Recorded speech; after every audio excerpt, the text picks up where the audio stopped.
Bem, estamos de volta já agora ao primeiro bloco do programa Debate Cândido Mendes, hoje contando com a presença do empresário Júlio Cordeiro, presidente do Conselho Deliberativo da Associação Comercial, Indústria e Agrícola de Nova Friburgo, sócio proprietário da Toyo Serra, e de Braulio Rezende, presidente da CDL, Câmara de Diretores de Lojistas, e sócio proprietário da Rezende Construção.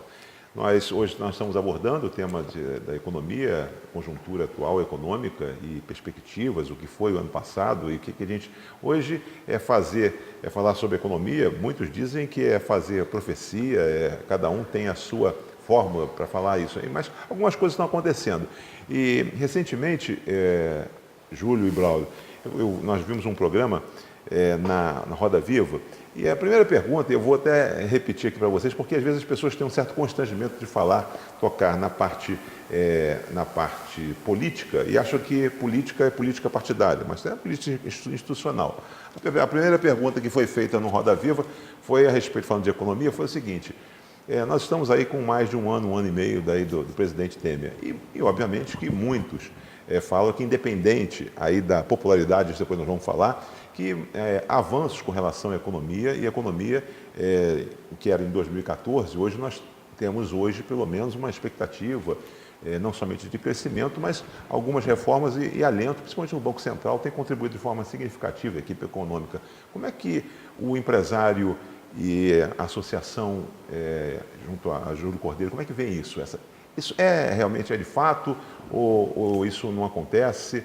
O que você poderia dizer para a gente com relação a esse período aí? Na minha opinião, é de fato, porque a partir do momento que você tem uma política do Banco Central com viés de baixa de juros, a baixa da taxa Selic, tá? Ela, a médio e a longo prazo, ela reflete isso na economia. Então, desde aquela época que eles entraram, eles vêm sistematicamente diminuindo essa taxa.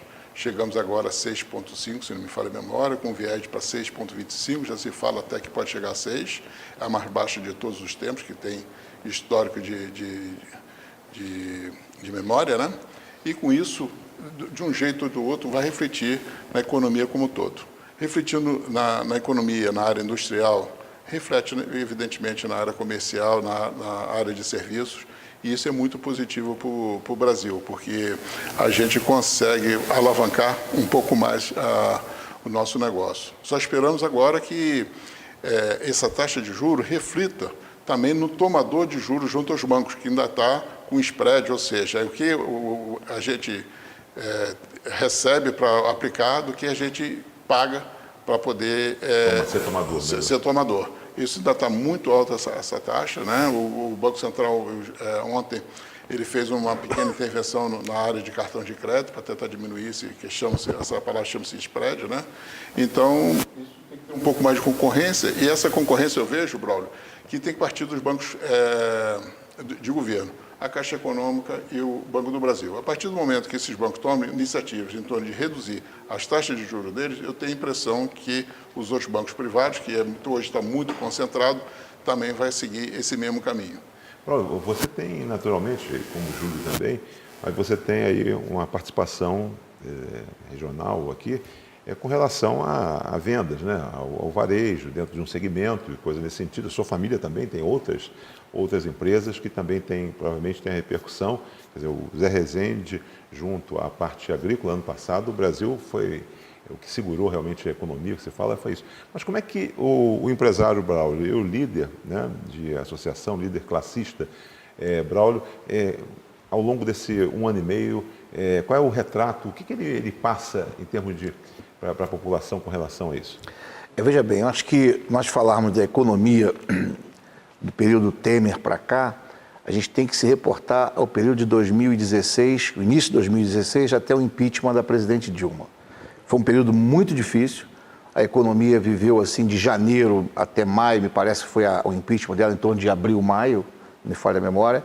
Foi um período muito difícil do comércio, do varejo, porque havia uma dificuldade política muito grande, e isso inviabilizava a economia. As taxas de juros estavam completamente elevadas e a equipe econômica já não tinha mais forças para tomar medidas que eram necessárias tomar.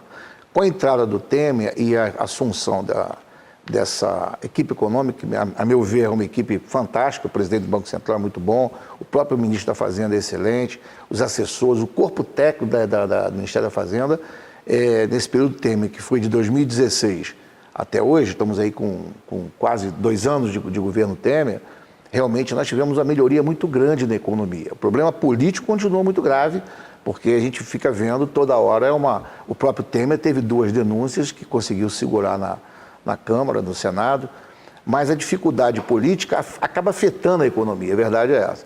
E isso dificulta muito ainda a situação do comércio, vamos dizer assim, mas não é só o comércio, vamos dizer a situação do mercado de um modo geral, porque, como o Júlio falou, nós tivemos aí a redução da Selic, que está a nível mais baixo já visto, a tendência de chegar a 6%, mas ainda não chegou na ponta, no bolso do consumidor, continua muito altas as taxas de juros. Ainda hoje, conversando com o gerente do Banco Brasil, ele está me dizendo que está sendo muito cobrado pela administração do banco, que precisa fazer negócio. Mas ele colocou para mim, como é que eu vou fazer negócio oferecendo taxa de juros de 2,6%, que dá 30% ao ano. É uma taxa extremamente elevada. Alguém que vai contratar essa taxa para tocar um negócio, o Júlio sabe muito bem, melhor até do que nós, que alguém que vai tomar dinheiro emprestado a 2,6% ao mês para fazer um negócio, para botar um negócio para frente, vai ficar com muita dificuldade de pagar, porque é muito alta a taxa de juros. Concorda, Júlio? Não tem dúvida nenhuma. É inviável isso. Então, na verdade, a gente vê que realmente a Selic está caindo, a gente está com viés de baixa, mas na ponta, no cartão de crédito, nas taxas de juros do mercado, ainda são muito elevadas. Então isso, Rússio, respondendo ao que você me perguntou sobre o mercado do varejo, do comércio, de modo geral, a gente ainda tem muita dificuldade, porque as taxas de juros ainda dificultam muito a aquisição de produtos pelo consumidor. E isso, o comércio não vendendo, a indústria não produz. A gente fala em aumento do PIB, que está melhorando e tudo mais, mas nós esquecemos, nós estamos numa recessão profunda em 2016. Eu queria falar a base, né? A base nossa. Nós saímos de uma base negativa, Exatamente. A verdade é isso. Eu queria até provocar o Júlio com relação a isso. O ministro da Fazenda, o Meirelles, ele está fazendo aí correndo pelo país, tem suas pretensões aí com relação ao êxito da economia tendo êxito, ele tem a pretensão política dele. Mas ele destacou agora, numa visita recente, essa semana que ele fez ao Rio Grande do Sul, ele dizendo o seguinte: avaliou que o crescimento da economia brasileira é vigoroso, mas não transparece ainda devido à profunda recessão que o país viveu nos últimos anos. É para nós podermos, porque a gente, às vezes, Júlio, o propósito do programa é chamada democratização do conhecimento. Ou seja, os convidados que vêm aqui são convidados que têm conteúdo e que podem transferir dados, informações com conteúdo, e isso gera conhecimento. Então, mas às vezes a gente pensa que a população ela tem conhecimento do que efetivamente as coisas acontecem, como acontecem. Então, essa coisa, a recessão, o que você poderia dizer, o que foi efetivamente essa recessão? Tá? Para que, de modo que, didaticamente, a gente possa passar aí para a população. Como é que foi sentido isso? Vamos falar assim, essa recessão que nós estamos vivendo hoje, né, foi a maior de todos os tempos. E esse grau de crescimento que nós estamos tendo também é um grau muito pequeno em relação às outras recessões anteriores, por diversos motivos macroeconômicos de governos passados. Então, eu vou te dar um exemplo, basicamente, no meu setor, o setor automotivo. Nós chegamos no nosso apogeu em 2012 e 2013, vendendo 3,8 milhões de automóveis no mercado nacional. Nós estávamos na 4ª potência no mundo, maior do que a própria Alemanha. Nós vendíamos mais carro naquela época, mais do que a Alemanha. Vendíamos para Estados Unidos, Japão e China, né?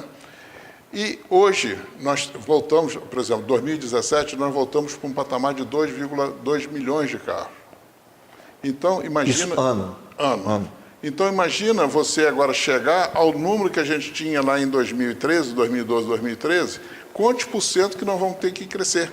Porque uma coisa, nós queremos 50% daquela base, mas daqui para lá nós vamos ter que aumentar quase 100% para chegar aos mesmos valores. Então, esse crescimento que nós temos aí de 3%, 4% da economia, ela é muito aquém do que a gente está acostumado a viver.